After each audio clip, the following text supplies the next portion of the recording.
Thank you all for joining us today.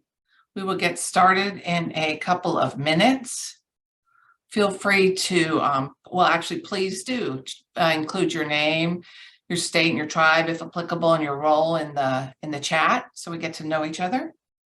And we will get started at the top of the hour. Well, actually, probably a couple minutes after the top of the hour, as people are joining us.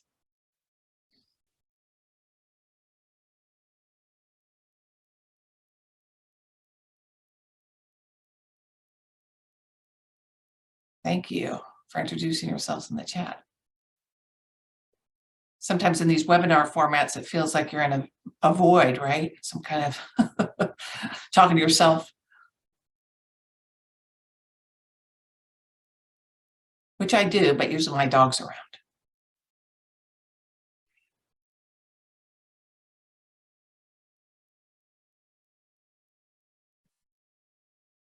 Thank you all for joining today. It looks like a great group I'm seeing in the chat. Some familiar names, some new names.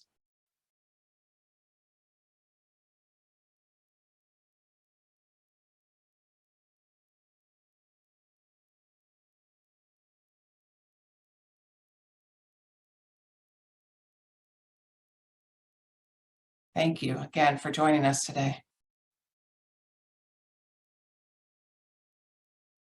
I know it takes a while to get everybody in from the room, so I'll just give it a minute more. It's good to see you all today, or see your names.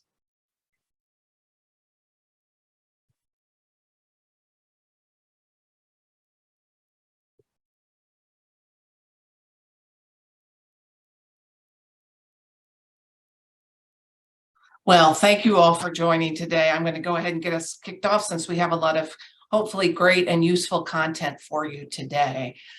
Privileged to have Heidi Redlich Epstein from the American Bar Association, one of our subject matter experts, join us for this webinar. We're going to talk about legal relationships and public benefits for grandfamilies and kinship families. So grandparents, other relatives, and close family friends who raise children when parents can't.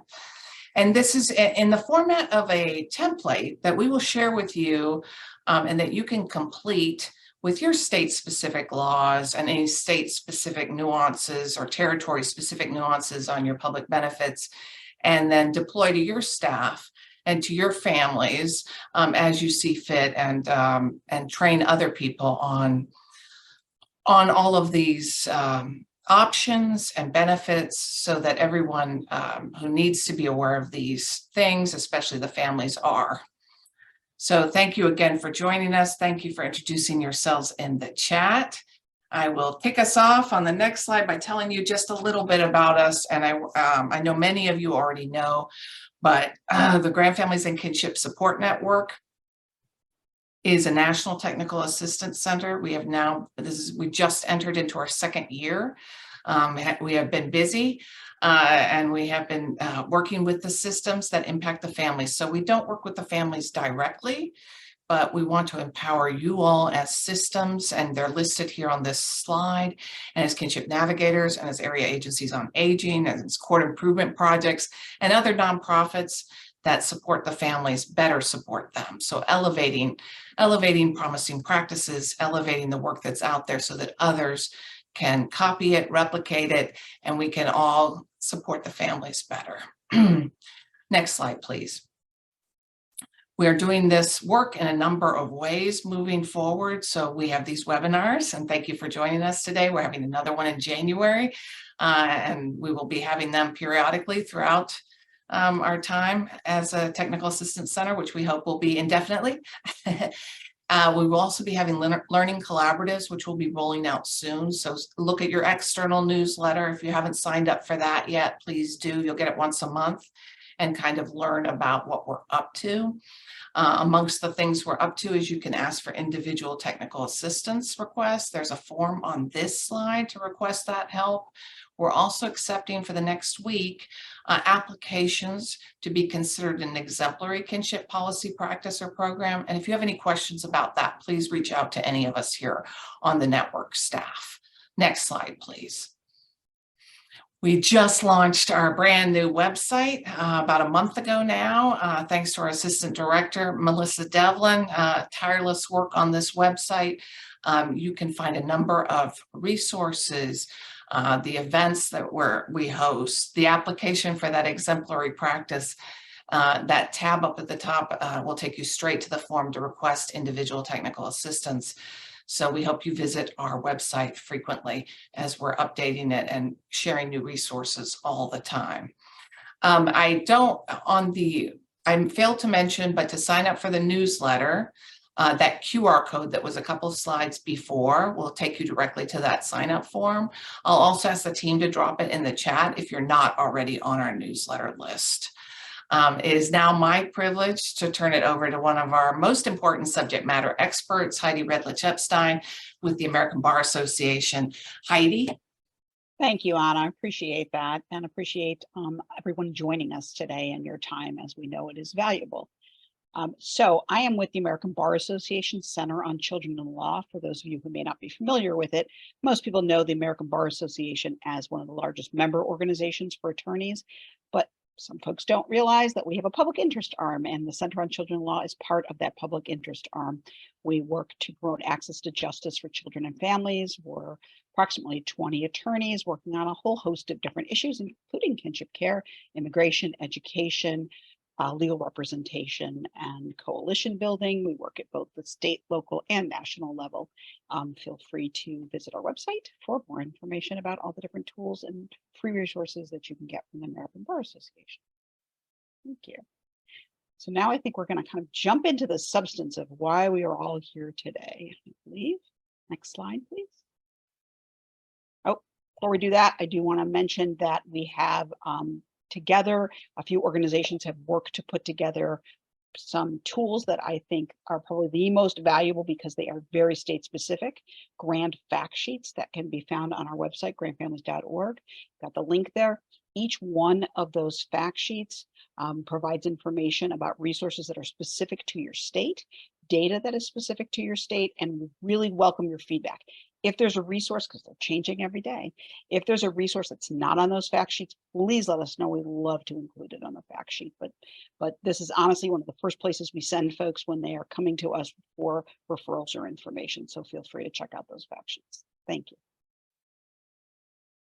All right, now we're going to talk about the legal relationships. The legal relationships between relative caregivers, kinship caregivers, or grandfamilies, as we call them, and their related child. And something that I really want to point out, and which I will say periodically throughout the presentation, is that those legal relationships are really state specific.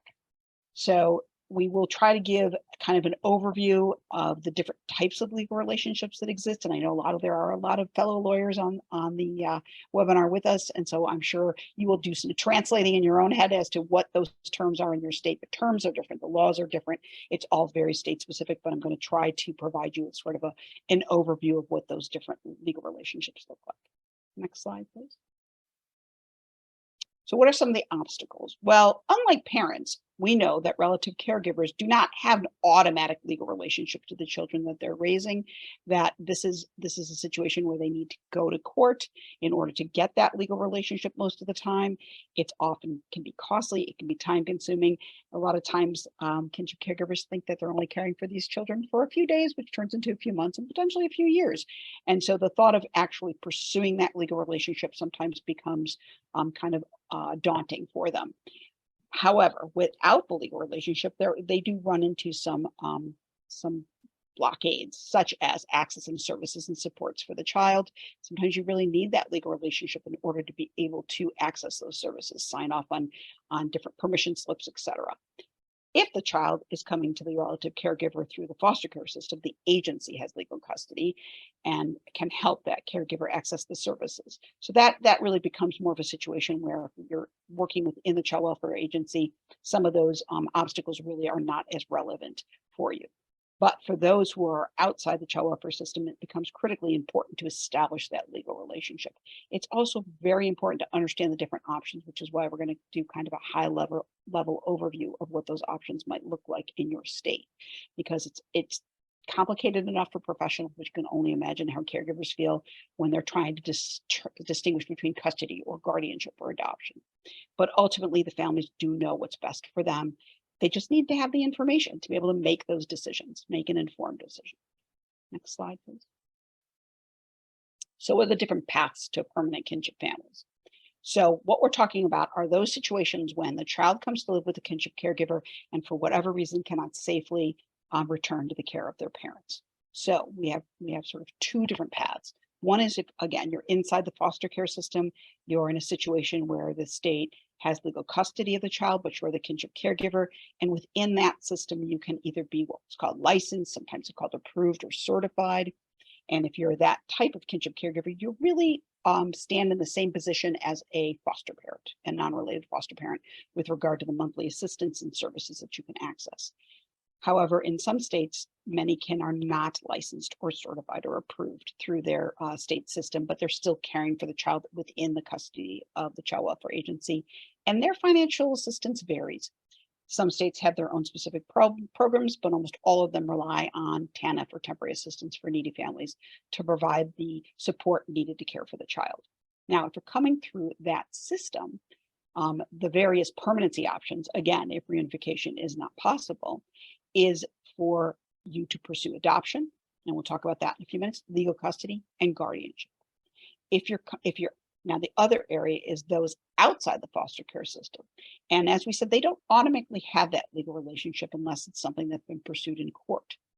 They can sometimes get a temporary legal authority through powers of attorney or consent laws, and we'll talk about that in a minute. And the only ongoing source of financial assistance is usually TANF. And again, those permanency options are adoption, a private adoption, though. The agency will not be filing on behalf of the kinship caregiver, legal custody or guardianship. The biggest difference really between this inside and outside, besides the potential for financial support, is who is the moving party? Who's the person who's going to court and asking for assistance to establish that legal relationship? When you're inside the foster care system, it's almost always going to be the child welfare agency. When you're outside the foster care system, the responsibility falls to the kinship caregiver to do the filing and pursue that legal relationship in court. Someone asked a great question about whether you can qualify for TANF if you're licensed as a foster parent. You cannot. It's usually one or the other. They'll consider it double dipping if you do both. And almost always foster care maintenance payments are going to be higher and more money than TANF, especially if you're caring for multiple children. So great question. Next slide. So together, the American Bar Association with Generations United and Children's Defense Fund with the support of KC Family Programs put together a tool on the various kinship caregiving options, considerations for caregivers. And we go through lots of different questions that often come up as people are struggling, as the professionals working with kin and as kin are working through trying to decide what is the best legal option to pursue. And so we really encourage you to take a look at this tool. It's lengthy, but it's really comprehensive. Again, it is not state specific, but to understand what are the good questions that can be asked and what are the various avenues and benefits and considerations to pursue. All right, next slide. So the first permanency option that I'm going to discuss is adoption. Most people are familiar with it, but for those of you who are not, in order for an adoption to happen, a parent's parental rights must be terminated unless they voluntarily surrender their rights. So when that happens, the kinship caregiver becomes the parent in the eyes of the law. The parent no longer has that legal relationship to the child. The caregiver assumes that legal relationship. And as I said, most of the time, the birth parent's rights are terminated, but depending on what the order looks like and the state you're in, you can have sometimes a right to contact or visit. These are often referred to as open adoption laws. Now, honestly, adoption is not for everybody. This is, again, why these decisions are so case specific and family specific. Many times we hear from relatives that they don't feel like adoption is the right option for them. They don't want to change the nature of the relationship with their child, the parent usually, or, and with the child and or the parent, whether that be the grandparent not wanting to change kind of what that relationship looks like. Grandma wants to be grandma. She doesn't want to necessarily become the mother of that child. So really having to understand the complex family dynamics when weighing all of these options. So if you see this link here, we together, Generations United, the ABA and Casey Family Programs, we have a website, and we cover 11 specific topics, including adoption, including care and custody that we're covering today. On our website, you're going to see some excellent summary and analysis written by Anna Beltran, who we heard from earlier, that will give you kind of a deeper overview of each of these topics, as well as resources. It's a very good website to kind of get a good lay of the land and find any resource that we're going to talk about today. All right, next slide. So legal custody and a subtype. So I just want to be very clear that it becomes very confusing, and I often get this question about what is the difference between custody and guardianship. And I'm going to give you the typical lawyer answer of it depends. And what it depends on is the state you're in, quite honestly. There is a historic difference between guardianship and custody, but many states use the terms interchangeably. Some states have one and not the other, and some states have both. So it's really incumbent upon the professionals working with the kin and the kin themselves to really know what the structure of your statutes are. So legal custodians usually have the same rights and responsibilities as legal guardians. As I said, it really is a difference depending solely on the way your statute is written in your state. De facto custody is kind of a different type of custody, and only some states recognize this form of custody. And that's the understanding that if a child's been living with a primary caregiver for a certain period of time, and that's usually defined in the statute, they are in the same standing as a parent if there's a custody dispute. It's almost like they're given an elevated status of you've been the caregiver, and we recognize that you've been the primary caregiver. So therefore, we're really going to take those years and that time that you've provided care for the child into consideration when a custody dispute arises.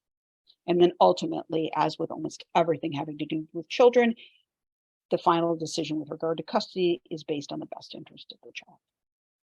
Next slide, please. So now we'll get on to guardianship. So historically, guardianship is something that used to come just through probate court. You know, everybody drafts a will, they name the guardians, and that's kind of how we're all familiar with that term guardianship. But over the years, that has changed. And again, it really depends on your state, whether they use that word custody or guardianship. But the first type of guardianship that I want to review is guardianship by probate court. And that is, as I said, most of us are probably more familiar with in our own personal lives. If you have children and you write a will and you name a guardian, and upon the death of a parent or both parents, the court will appoint this guardian. So that is guardianship that you're usually going to see in a probate court. Standby guardianship is when a pre-appointed guardian steps in after a triggering event. Historically, this kind of came about after the HIV/AIDS crisis. People would do standby guardianships when they became ill, so that if something should happen to them, and that's the triggering event, this standby guardian was ready to assume guardianship should something happen to the parent. And this is often used in a variety of different scenarios. Joint guardianship, and that is when the caregiver shares guardianship with the parent. We may find that when the parent themselves is a young person, parenting as a young person, they may do joint guardianship. Temporary or short-term guardianship is when the parent appoints the guardian to have temporary rights and responsibilities defined by the number of months in the order, and sometimes defined by statute as to how long that temporary or short-term guardianship is allowed. Limited guardianship is for powers limited by a court order. So for instance, if maybe you have a parent who has some developmental delays and they want some assistance from a guardian to help them do educational decision-making, they may give limited guardianship or ask for limited guardianship to a kin caregiver or kin to be able to help them do make some of those guardianship decisions. And then finally, guardianship by family or dependency court. And this is really most likely in the context of child welfare, but it can also be those cases who are filed outside of child welfare to obtain guardianship. And it really kind of depends on which court in your state hears these types of cases. And so the terms used, as I said, are often used interchangeably, but it really depends on your statute and which court is hearing your case. Now, the way that we think of, and we'll hear a little bit later about guardianship assistance program, is a federal subsidized guardianship for exits from foster care to kin. But you can also exit to guardianship from dependency or family court without a subsidy as well. And not every state has all of these, so just to be clear. So it is important to know what your state has. And I know that we're providing this as a template. So maybe going through and saying, okay, gee, my state doesn't have, joint guardianship. So you're going to take that out of your slide and maybe putting some references in for the types of guardianship that we've laid out are possibilities in your state. The other thing you can do is go to grandfamilies.org. We have a database where we've collected all of those statutes for each of the states. Next slide, please.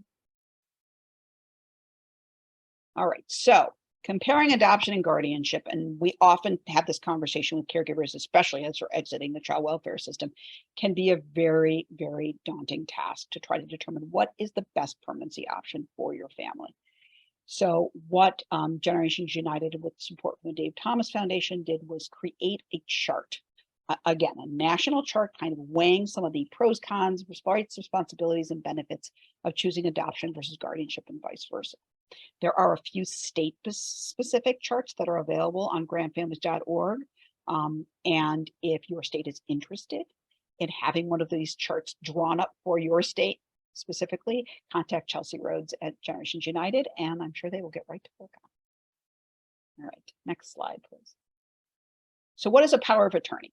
So often we hear those terms used not in the context of children or child welfare or how they really relate to us. We often think of power of attorney with an ailing parent or other scenarios. But power of attorney can be used to provide a very short-term legal relationship between a relative caregiver and a child. It confers powers over to the named person with the exception of a power to consent to marriage or adoption. It's generally short-term depending on your state, often 6 months. So if there's going to be a very narrow situation where you want to execute a power of attorney for a short amount of time, this is also an option for you. And the one thing I do want to point out is it's very easily revoked by parents. Oftentimes power of attorneys are filed and you don't even need to go into court to have these happen. They're just a piece of paper that's executed and held onto. So this really is a very easy way to establish a legal relationship, but not a very binding or long-term way to establish a relationship. Next slide, please. So educational and healthcare consent laws are another really nice, easy way to provide authority or confer a legal relationship in a very limited context. So again, only certain states have these consent laws or authorization laws, but it gives the relative caregiver who does not have that legal custody or guardianship the ability to enroll in school, access school services, sign for healthcare or developmental treatment services for children. It's usually done through an affidavit between the primary caregiver and the parent, and it's usually somebody that is caring for the child in their home.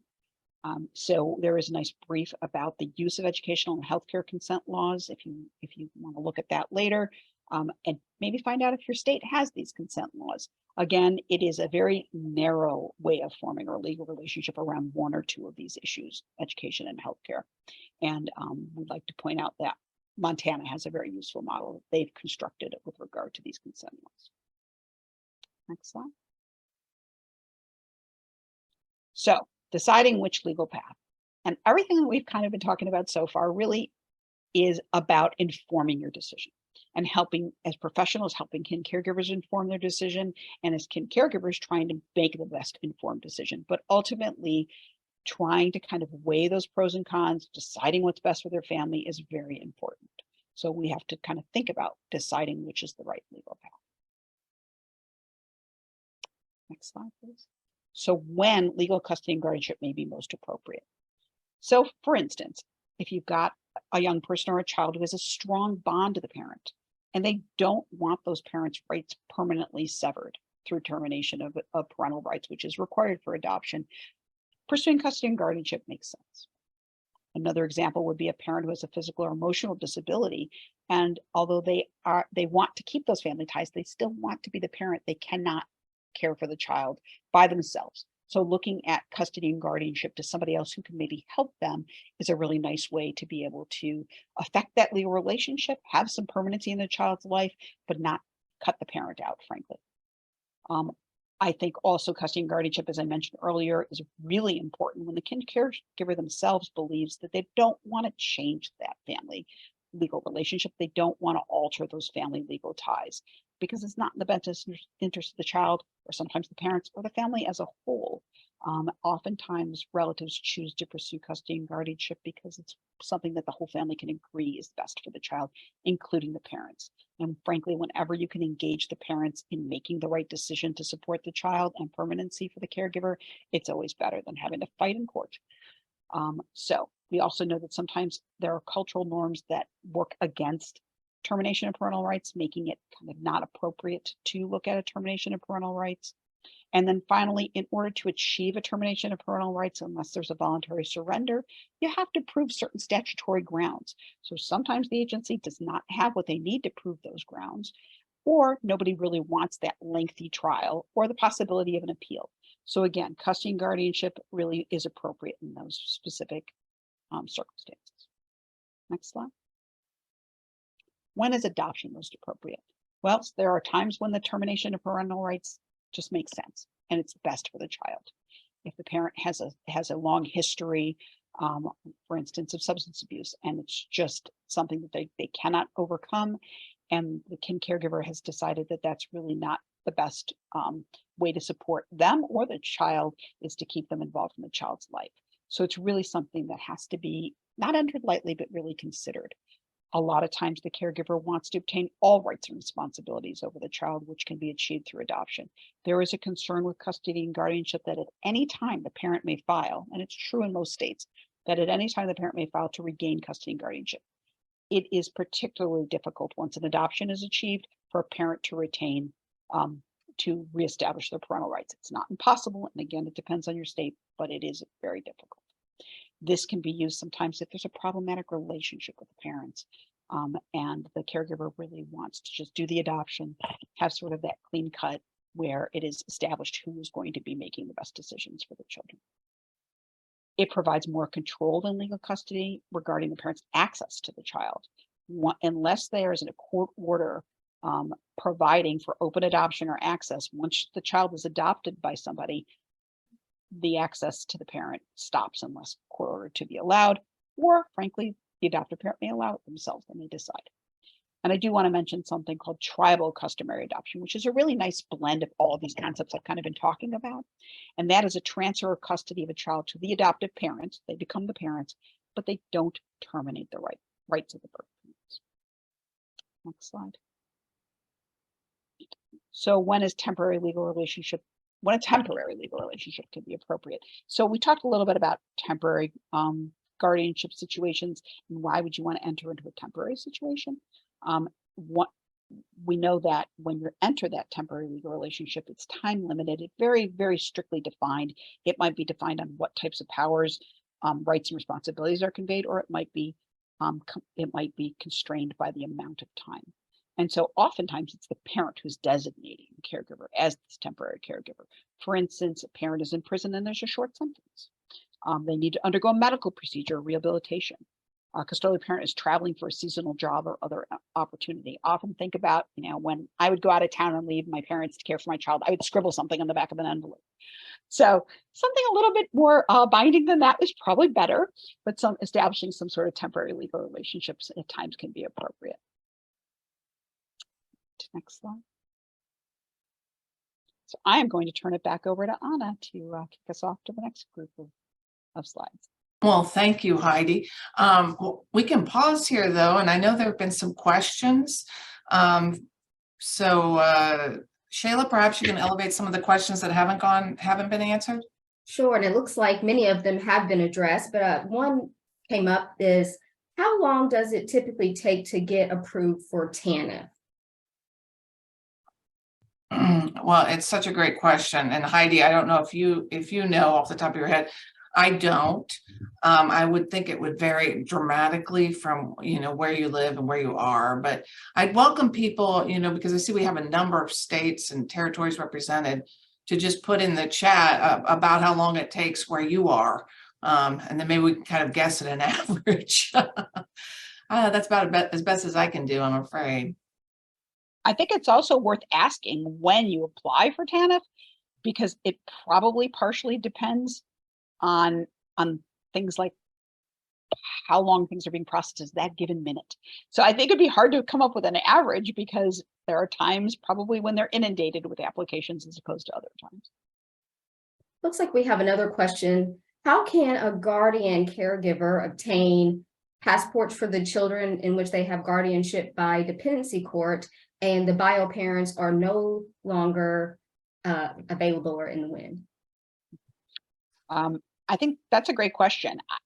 I am going to say that I think coming to the passport office, showing that legal relationship, it's again another example of once you have an established legal relationship from a court, that I think that probably would allow them to sign. Most documents will say parent or guardian.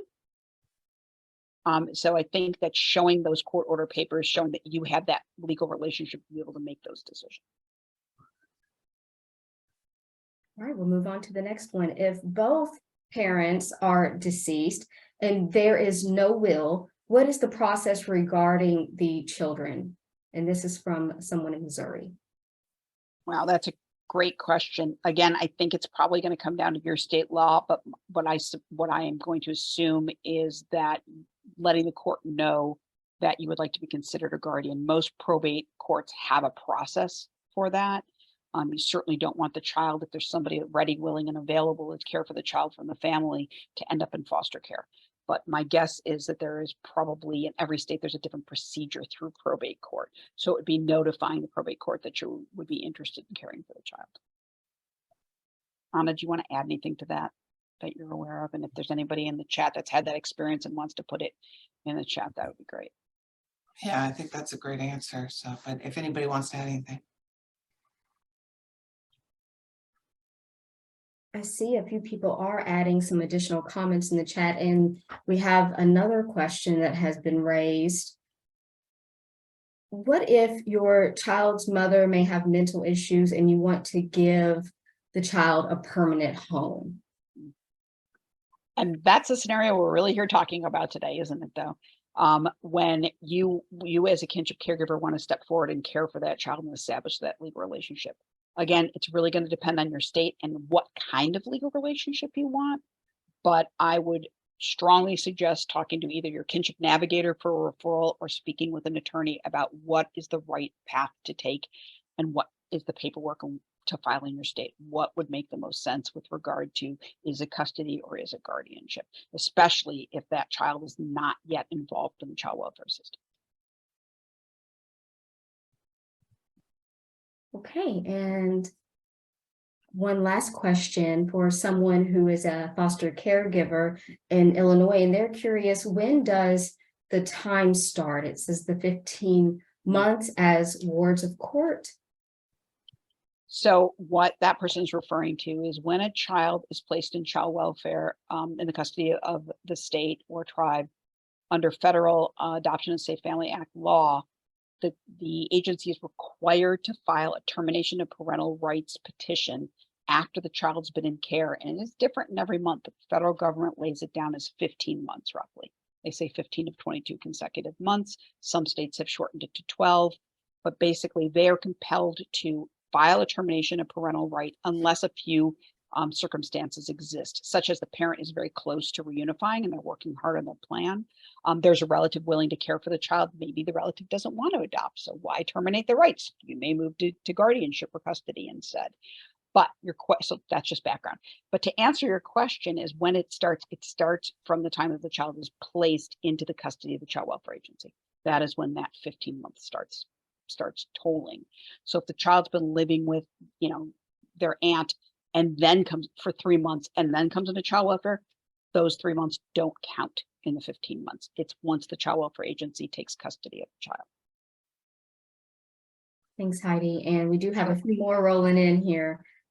As a permanent guardian, can you name someone as the next guardian if something happens to you? That's a great question. If you're doing a guardianship through the child welfare agency, there's something called successor guardian, where you can name the next guardian. If you're not coming through the child welfare system, I'm not sure that other structures exist to allow you to name that successor guardian. Anna, are you aware of any situations outside of child welfare that allow naming of successor guardian? A few, and we're going to talk about alternate care planning. So this kind of issue at the end of the presentation. So we will touch on this later on as well. Right. And lastly, why would someone be denied for kinship payment of TANF assistance? Such a good question. I'm going to let you answer that, Anna, or you can hold it until you get to your next half of your slides. Thanks, Heidi. And I will elevate that I've noticed people did ask the question about how long it takes to get approved for TANF in their states. And so it looked like it varied anywhere from 30 to 60 days. So not too long. Now I've spaced out on what that question was about the TANF. Oh, why would they be denied? It could be a number of reasons. So I think I will hold that for the slide because there are two types of TANF grants. It gets a little complicated.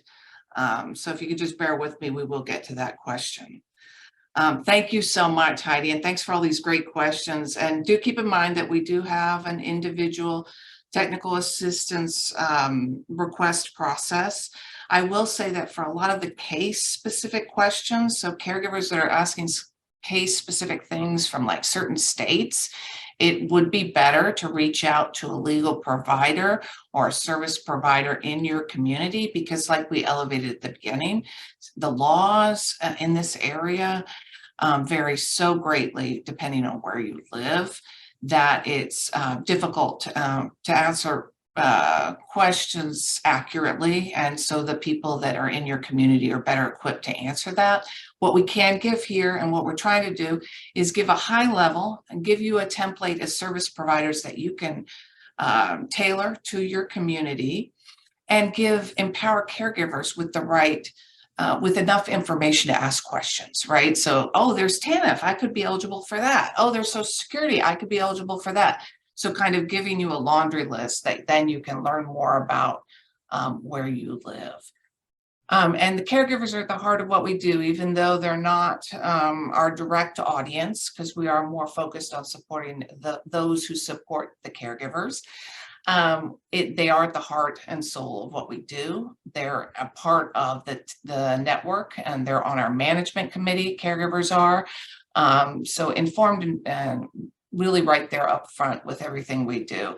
And so I want to share this video with you. We have 3 of these videos on our website, on our new website, and they really tell the story of the challenges that these families face around legal relationships, around public benefits, and why it's so important that we're here to help them.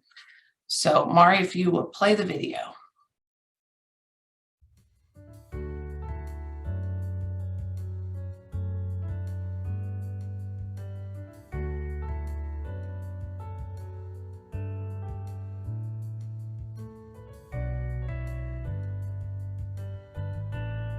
I grew up in non-traditional kinship. My grandmother raised me, so it was like normal to take care of family. My grandma took care of everybody on the block. My grandmother took care of people in the church. So taking care of people came natural.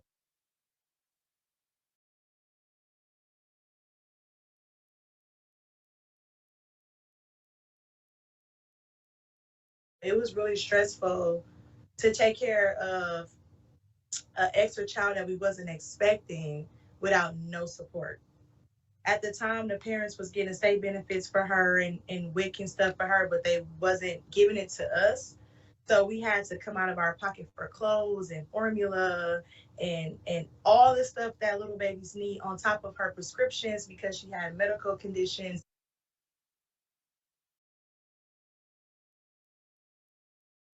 No one ever asked me or talked to me like, do you need support? It wasn't even asked. It was just like, oh, you gonna take the kids? Okay, good. Next. For me, the perfect support will be building a relationship with whoever the caregiver is, as a case manager or whoever the case, to make us feel comfortable, to help break the stigma of if you let me in too close, you might say something and get the kids removed from you. It's really, really hard to put yourself out there. So to take the fear away, to come in with no biases, with understanding and compassion, and with the spirit to actually want to help and not check off a box. I didn't do this for them. I didn't do this for me. I did this because I understood the assignment. Love literally heals all. Watching how all my love and my effort and my consistency and my not giving up flourished into their spirits to see such beautiful children. If you would have seen them 6-7 years ago versus now, completely different children. I'm a living fact that love, determination, and consistency can heal any situation, especially when we're dealing with kids.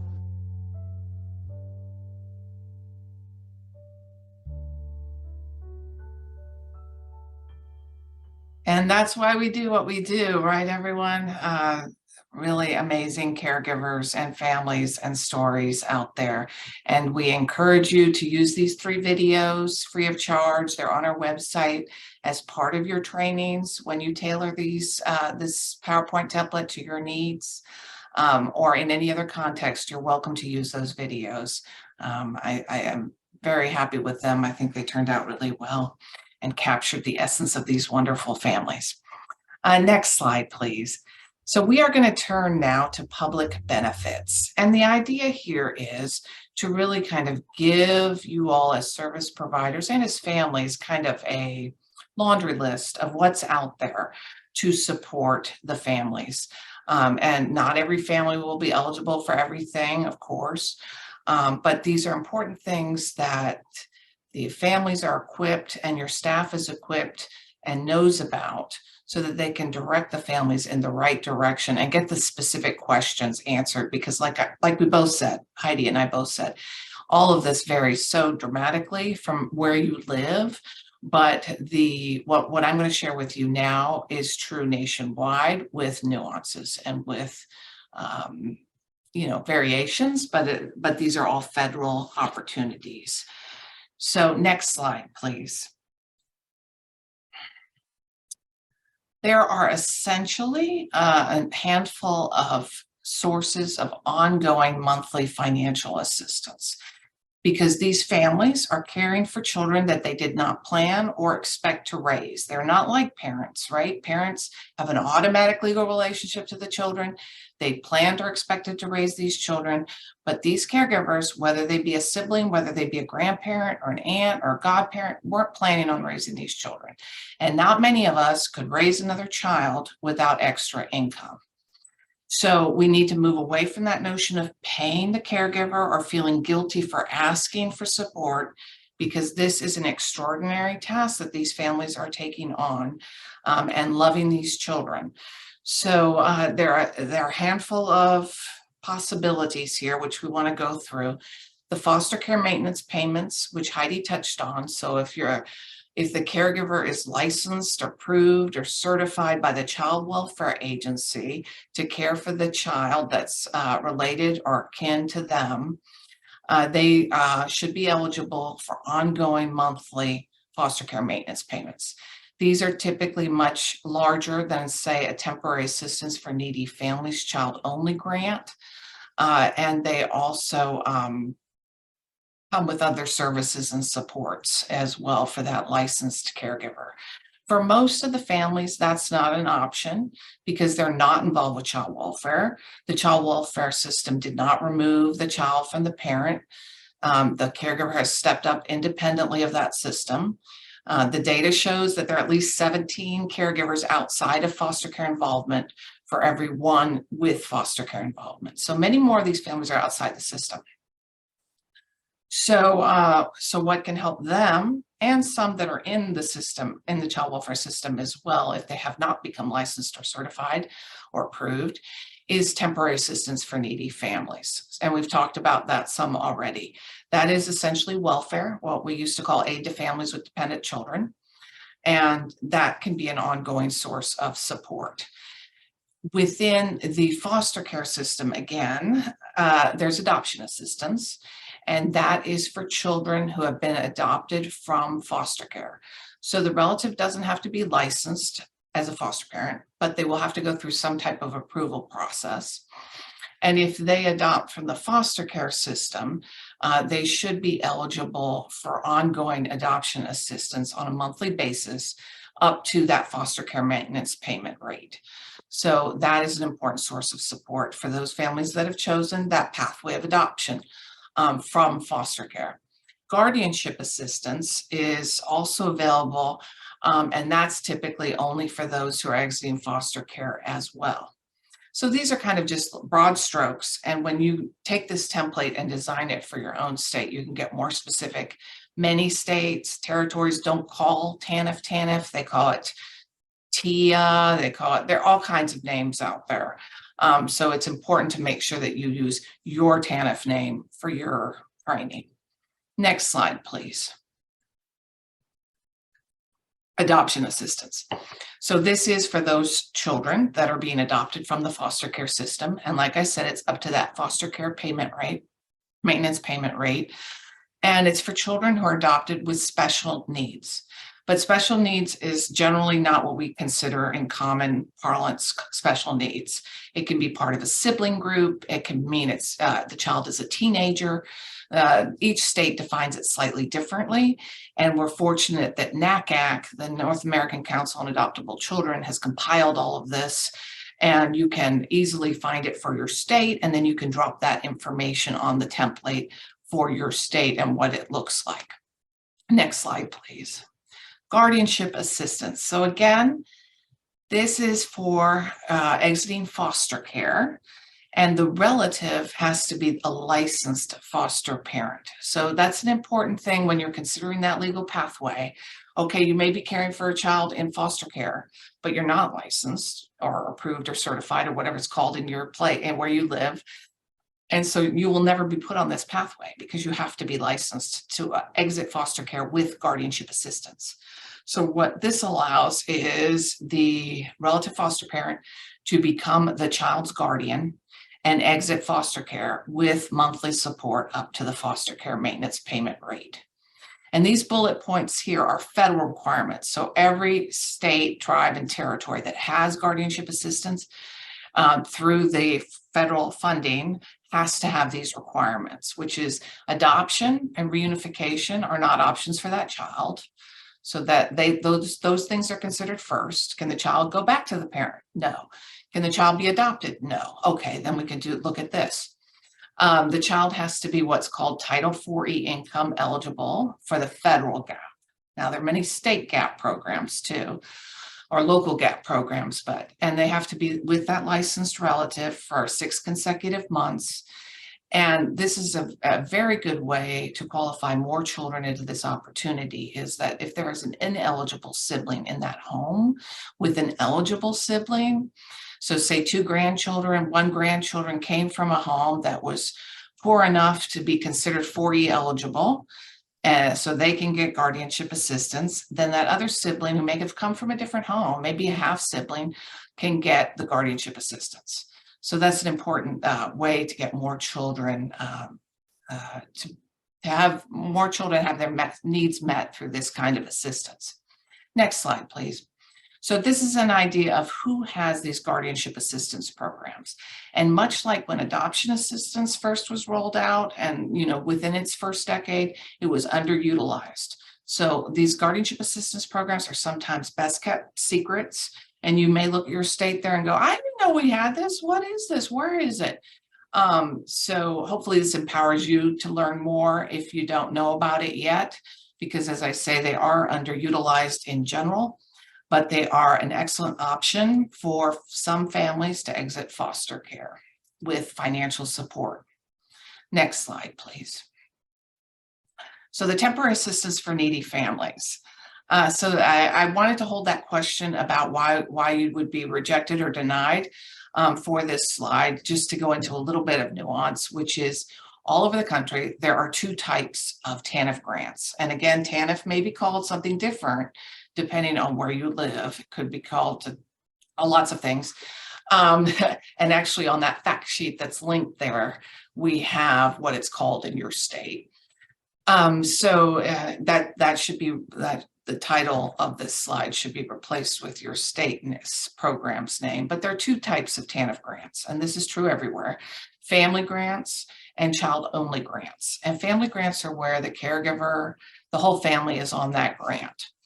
And in general, work requirements apply to those grants and time limits apply to those grants. So they're only for a certain amount of time, a few years, whatever, and they're only for there are work requirements around it. You got to find a job, you got to have a job. There's sometimes exceptions, especially for older caregivers, for caregivers of young children. So the family grant may be something that a particular grand family or kinship family wants and needs and can qualify for, because it is larger than the child only grant amount. Because why? The child only grant amount is just for the child. And it should be based only on the income of the child. There are about 3 states that also look at caregiver income for those child-only grants. But basically, they're supposed to be just on the child's income. So basically, if the child has a job, there's an older child, that would be calculated. If the child has Social Security survivors benefits, that would be calculated. But in general, most children in kinship grand families can qualify for these child-only grants, and they're quite underutilized. One of the reasons that they're often underutilized is because there is this requirement to assign child support collection to the state. So say grandma wants to get TANF child only for the grandchild that they are raising, then grandma is supposed to assign her right to collect child support to the state so that the state can then go after the parents. Well, often grandma doesn't want to do that. She doesn't want to sick the state on the grant, on their adult child, say, because they know that if they have to pay this, they won't be able to get their housing in order. It will just be a complete drain, or they may be in fear that the parent will retaliate and come get the child or hit them or whatever. So there is a good cause exemption that caregivers can ask for and say, I have a good cause for not assigning my child support to the state, so you can't go after the parents. That is often a best kept secret. Caregivers are not told about it. It's hard to find on state websites, but know that it's out there, that it shouldn't be just limited to cases of fear, of domestic violence and the like. So there's room for advocacy there. And we have learned through the support network that Massachusetts is granting good cause exemptions to all kinship families in their state. So we hope to see other states do something similar. In terms of why caregivers would be denied, it could be because they refuse to assign child support. It could be because the child has too much income. It could be because the caregiver has too much income. There are just a number of reasons why it could be denied. But this is another area where it's really good to get a community provider in the caregivers on the caregiver's side to figure out why, and if that was just, and if it made sense, and if not, to fight back, to push back. Next slide, please. So this is a chart that you can complete for your state or your tribe or your territory to kind of elevate the differences for your staff and for your families.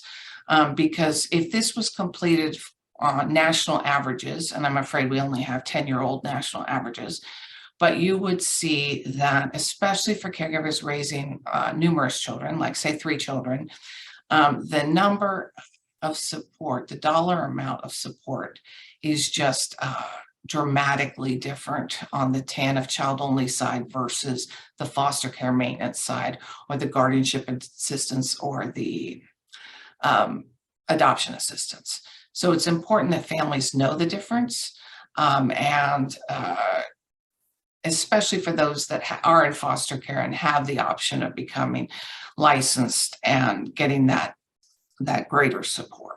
Next slide, please.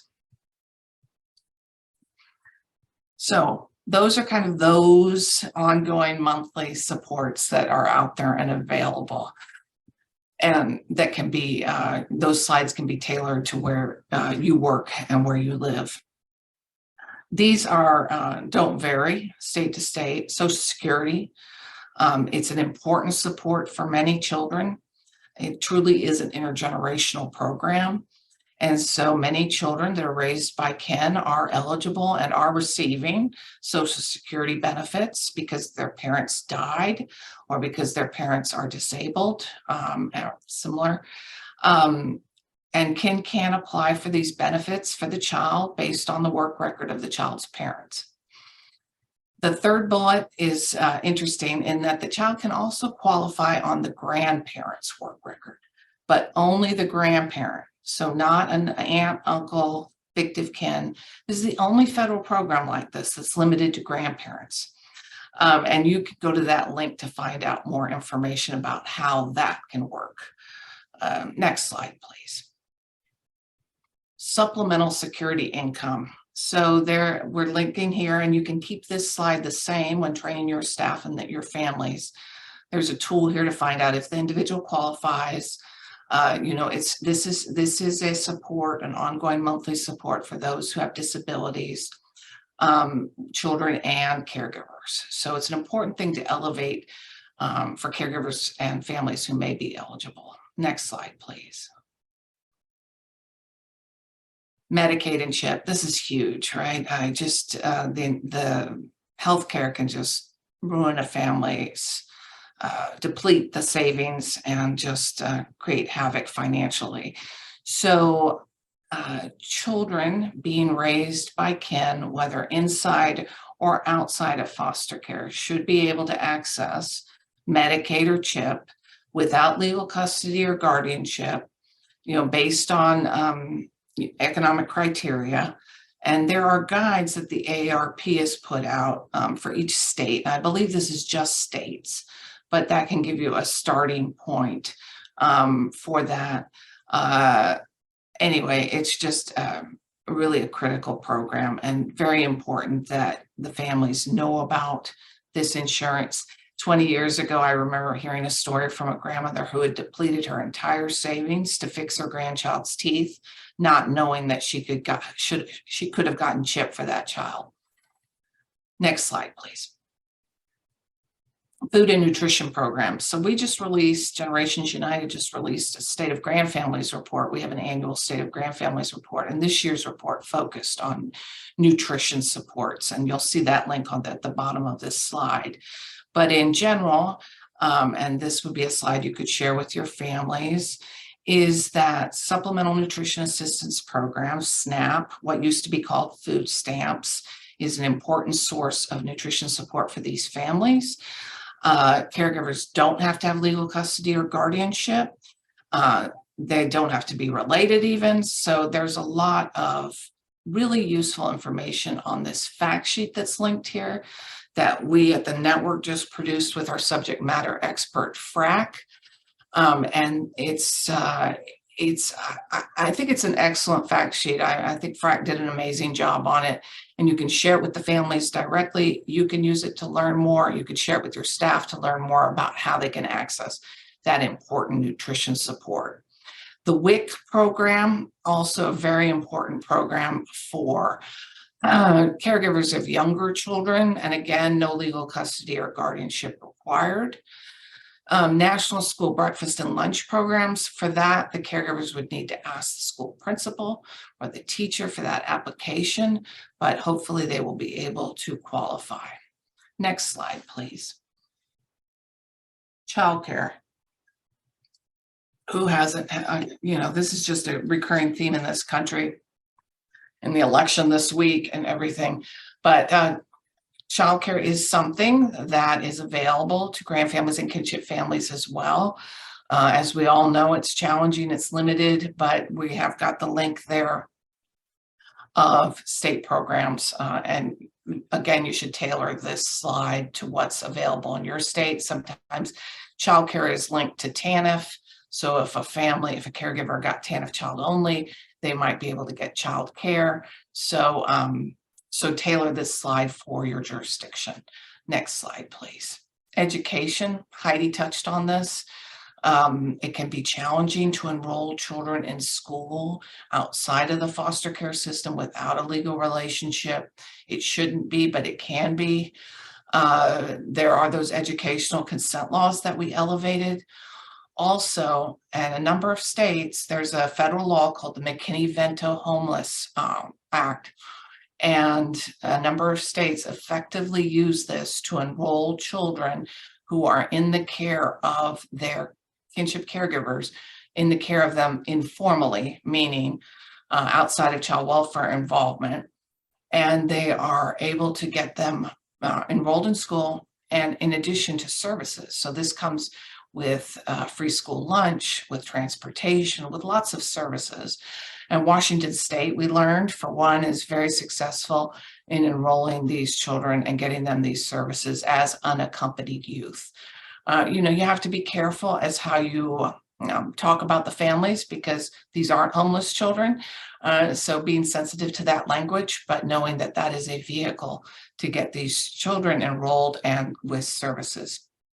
For special education services, and that's federal law, caregivers should not have to be required to become a surrogate parent. That's a process for foster parents. And they should not have to have any kind of legal custody to be part of that individualized education plan process and get the children special education services. Sometimes jurisdictions throw hurdles on there, but this is federal law and this is what they should be doing. So again, align it with what's going on in your jurisdiction, but hopefully that'll give you some ammunition to make it better in your jurisdiction if it's not working that way right now. Next slide, please. Housing.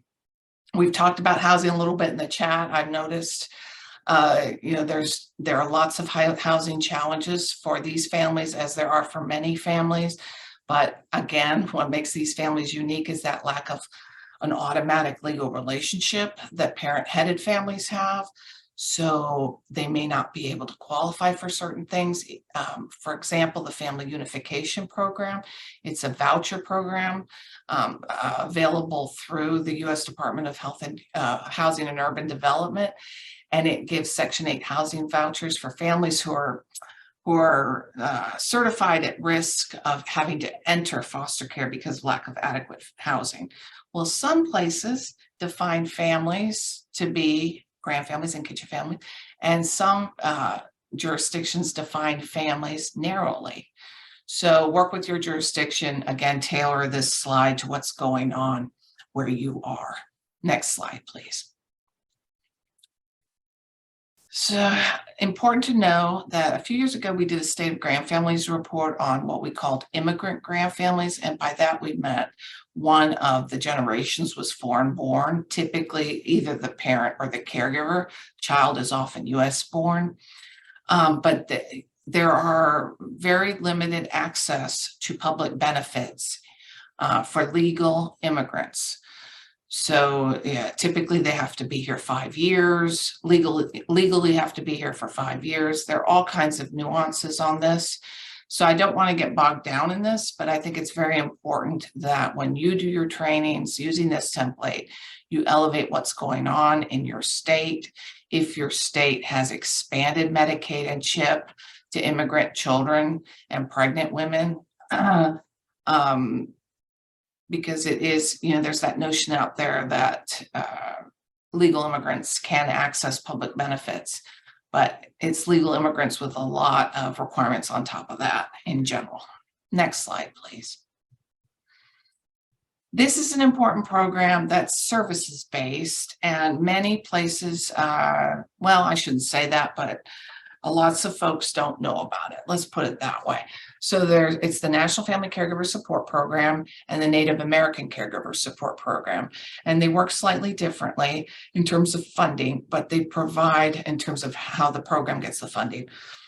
But they can provide these 5 general categories of supportive services to caregivers, to grandfamily caregivers, kinship caregivers of children. But the caregiver has to be age 55 or older. Now, many of these tribal organizations and area agencies on aging that provide these services will use other funding sources to reach caregivers that are younger than age 55. So this includes things like support groups, counseling, respite, camps, like send the grandchild to camp so that grandma can have some respite, can have some time to go to her medical appointments, get her hair done, whatever it is.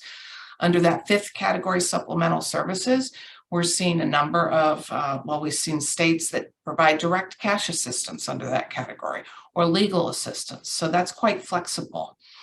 So for this slide, I would suggest that you tailor it to your area agencies on aging, what they are providing, their contact information, and really make the families and the staff aware of these services that not all provide, but many are, and we're going to know more soon, as you'll see on the next slide. Our partner, US Aging, has done a poll of area agencies on aging and tribal organizations and their use of these programs. So check back on our website often, because there's going to be a fact sheet. There's going to be a webinar in January on this report and this fact sheet. So we'll know more about what's going on around the country and which of these programs are supporting the families. But again, important to elevate that this is a opportunity for some support. Next slide, please. Tax credits. So there are a number of federal tax credits that can help the families. Don't have to have legal custody or guardianship of the children to take advantage of these tax credits. Many of these tax credits that we're going to go through, if your state has state income tax, the state may also have a parallel tax credit that they can claim on, that people can claim on their state income tax. So important to, again, tailor these slides to include any state-specific income tax and tax credit. But the federal earned income tax credit has lifted many families out of poverty. This is a refundable tax credit. So it means that if a family doesn't owe enough to pay taxes, they will get a check back from the IRS. So this is found money. And it can lift many families out of poverty. So these are the general requirements, and there's a link there for more information.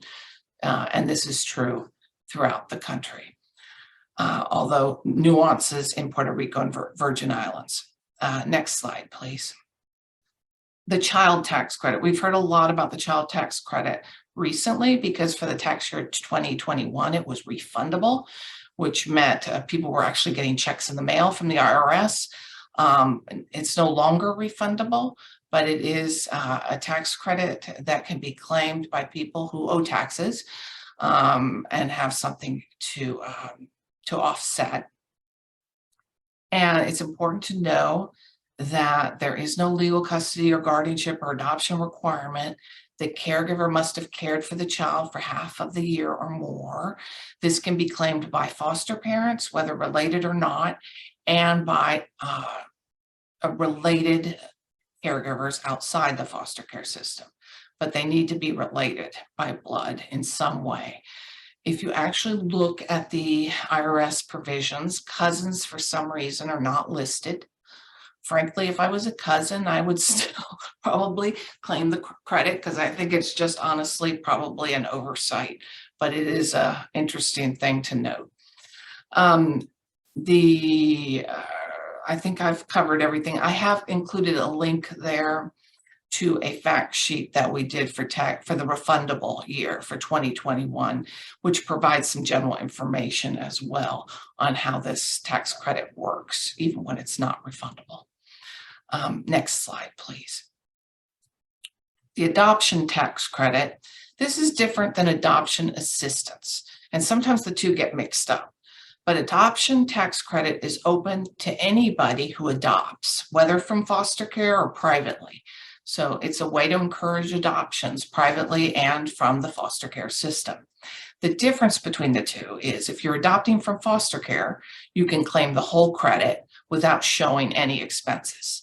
So maybe the state or your tribe paid for the whole adoption. You didn't really have any expenses, but you can still claim the whole credit, which is almost $15,000 this tax year.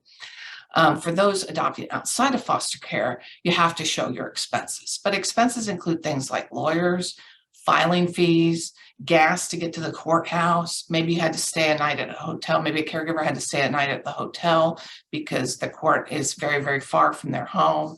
So all those kinds of expenses can be deducted.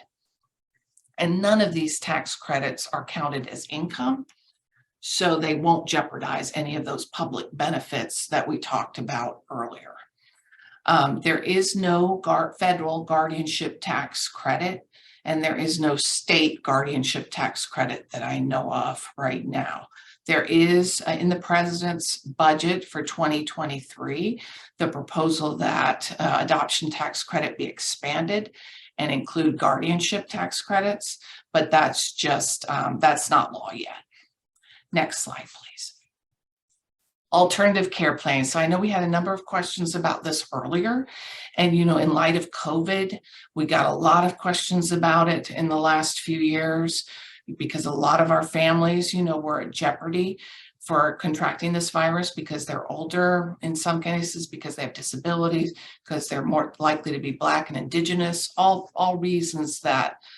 factors that caused greater likelihood of contracting the virus and dying from the virus. So we got these questions a lot. If you go to the next slide, you'll see kind of how we have laid this out, because this is not like everything, I'm afraid, with regards to kinship and grandfamilies. It's not as straightforward as for parents, because parents have, again, that automatic legal relationship. But for the families outside of foster care involvement, and that's what this slide applies to. So as we know, many of the families are informally caring for the children, meaning outside foster care, no legal relationship, right? They may have a power of attorney or something, but there's nothing really court involved or system involved. So what do they do? What do they do to plan for their death and where that child is going to go in the event of their death? Well, pretty much the answer is nothing super legally, but I think there's some steps that caregivers can take to at least express their wishes and hopefully create a pathway for that child. So we would suggest that the caregiver collect evidence that they're raising the child. So this can be school records, healthcare records, anything with the caregiver's name on it. Tax returns, again, where the caregiver has claimed child tax credit for this child. TANF child only or other benefits that they're receiving on behalf of the child as a represented payee, or anything really where the caregiver's name is showing up as responsible for that child. And if it's applicable, anything that shows that the caregiver is related to that child in some way.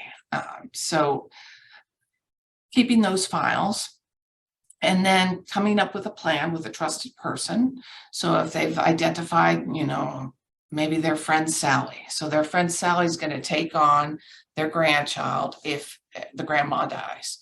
So sit down with Sally, type out the wishes, sign the document, share it with that Sally, and notarize the document. It never hurts to get the document notarized. Systems seem to love that. Doesn't mean too much, but at any rate, it's a step. It's something to do. It's a plan, if nothing else, and hopefully it will help in the event of the death. For power of attorneys, or where the parent is still involved, we encourage the caregiver to work with the parents for a plan if the caregiver were to die. For guardianship, and I know this question was touched on earlier, there are some laws now, Washington State being one of them, where a guardian, a private guardian, so outside of foster care involvement, can name a successor, and there's kind of a plan, provisions for this. Mostly this is for the foster care system, as Heidi elevated though. But again, important to tailor this chart to the state or tribe or territory where you're working with families or where you live. For adoption, it's just like any other parent. So you can name the guardian in the will, may be able to name a standby guardian to take over if the caregiver becomes disabled. Many states have those standby guardian laws that I think Heidi touched on, which is just basically someone standing by in the event of the caregiver's disability or death. So with adoption, it's the same as with any parent. Next slide, please. This is for those who have been inside foster care. So, if the child's still in foster care, whether licensed or not, the child's in foster care with the relative, encourage the caregiver to work with their caseworker, the child's caseworker, and make sure that there's someone identified along that path. You know, Heidi's always talking about engaging the extended family. So someone within that engaged extended family, that they tell the caseworker, you know, something were to happen to me, I would really think that the child would do well living with Uncle Bob, you know, and giving Uncle Bob's contact information. That can go a long way. If obtaining guardianship through foster care, like Heidi elevated, the caregiver may be able to name a successor. Definitely through the guardianship assistance program process. That is part of it. It's part of the form. But make sure that that gap agreement, that assistance agreement, is in place before getting the court to sign the court order awarding guardianship. For adoption, again, just like any other parent. And then again, for adoption assistance, name the successor guardian. Next slide, please. So we have gone through a lot today, and hopefully we've given you a resource that you can tailor to your jurisdiction, and that you can work with the families so that they know their options, and the staff knows the options for these families that exist out there. I believe we have a few minutes for some questions. So Shayla, do we have any questions?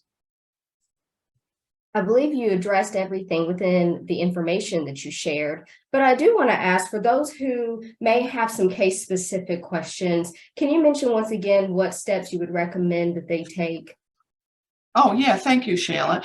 Yes, for the case-specific questions, it's really important, you know, if you're a caregiver in Indiana, say, and you have a question about your foster care case, to go to someone in your community, that your caseworker, ideally, or a lawyer, or maybe someone in your support group or at the Area Agency on Aging, someone who knows the community and the processes and the procedures in that community and the laws.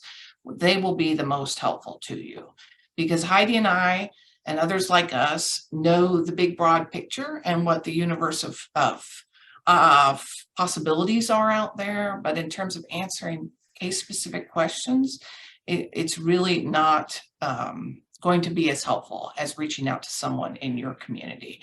So we also have those grand fact sheets, which can connect caregivers to resources that Heidi shared at the very beginning. So I would include those as part of your trainings, because they have contact information for programs that provide supports to the families, and that has a template on the public benefits. So that is a free resource. You can just download it, share it with the families. It's aimed at the families, but of course it helps staff as well. Thanks for that question, Shayla. No problem. That's all I have right now. Okay, well, thank you. So we are asking if you will complete this quick little evaluation of the training. We are going to share this template with you so that you can, as I say, tailor it. We are available for questions about developing it for your jurisdiction. As I mentioned, Chelsea Rhodes, and she dropped her name in the chat, and I'll ask her to again, if you would like a legal chart comparing guardianship or legal custody and adoption in your state, primarily for families who are foster care involved, kinship families who are foster care involved, but many of the principles are also useful to those families privately adopting or privately getting guardianship. If you'd like one of those state-specific charts and don't have one already, and you'll see there's about 17 or so of them already on the link we shared, reach out to Chelsea and we can work with you to develop one free of charge, thanks to support from the Tave Thomas Foundation for Adoption. This is our contact information. I'd ask Heidi to come on if anybody has any other questions or to spotlight Heidi for either one of us. We're happy to take them, and we will get these resources out to you so you have all the links and you have the template.